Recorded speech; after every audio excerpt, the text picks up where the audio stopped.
Abay kaya naman pala ginanahan itong si Luka Doncic in the fourth quarter nag-takeover nang dahil pala sa Rockets player na ito.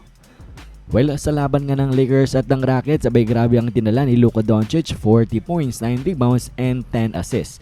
Basically, naka-take over buong game, pero in the fourth quarter talaga kumitil itong si Luka. Nagtala siya ng 10 points at meron nga siyang 3 assists on a very efficient 3 out of 4 shooting sa field, 2 out of 3 sa 3-pointers, including yan yung dalawang dagger 3-pointer. At talaga namang hype na hype itong si Luka Doncic this game. And well, for great reason naman, nang dahil grabe ang kanyang ginawa dito nga sa Rockets in the fourth quarter. Basically, binaon niya mag-isa itong ang team ng Houston at wala silang nagawa dyan. Well, sa first quarter pa lamang sa first half ay meron ng mga nang tatrash talk dito kay Luka Doncic na fans. At dyan pa lang ay ginanahan na nga siya. Pero alam nyo ba, meron pang isang rason kung bakit biglang ginanahan si Luka in the fourth quarter. Siyempre bukod sa winning time na at kinakailangan siya ng Lakers, abay ito pa lang si Alperen Sengun ay nag-trash talk after ng third quarter. Matapos kasi ng magandang third quarter ng Rockets kung saan binaliktad nila ang game, kung saan ang double-digit lead nga ng Lakers ay kanilang binura at sila nang may hawak ng kalamangan at nasa kanilang momentum, abay itong si Alperen Sengun tinawag ang Lakers team na not good. Ito pakinggan natin ang kanyang mga sinabi sa mid-game interview. I mean, we watched the film in the halftime, so we just got to move the ball and attacking the players. This is not an isolation game because they're helping everybody, but in off ball, they're not that good, so we're trying to attack on that one. In off ball, they're not that good, so we're trying to attack on that one. In off ball, they're not that good, so we're trying to attack on that one. In off ball, they're not that good, so we're trying to attack on that one.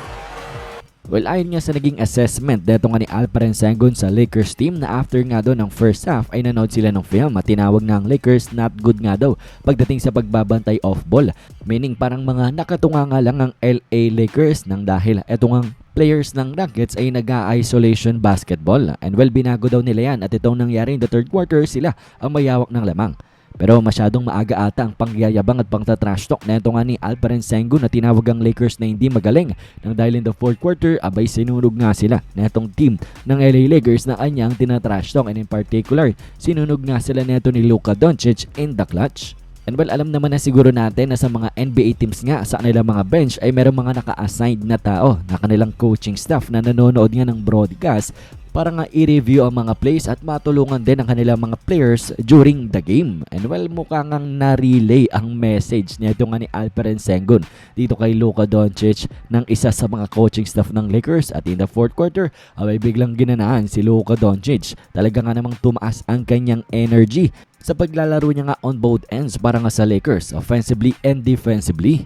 So mukhang naging maling-mali ang naging pangtatrash talk na ito nga ni Alperen Sengun mid-game para nga sa team ng LA Lakers na they are not that good. At mukhang hindi lang naman itong si Luka ang ginanahan dyan, kundi ang buong Lakers team including LeBron James na malaking tulong dito nga in the clutch sa LA Lakers. So definitely a lesson learned nga ito para nga kay Alperen Sengun na mag-control lang kanyang bibig nang dahil talaga nga namang ginaganahan ang mga players sa kanyang honesty. Kinall out nga rin siya ng mga game announcer mid-game na talagang sobrang honest daw ng kanyang pagsagot. And obviously nag-backfire nga ang kanyang honesty nito nang dahil in the fourth quarter ay binawian nga siya na itong team ng LA Lakers na tinawag niyang not that good. Panalo sila against the Rockets.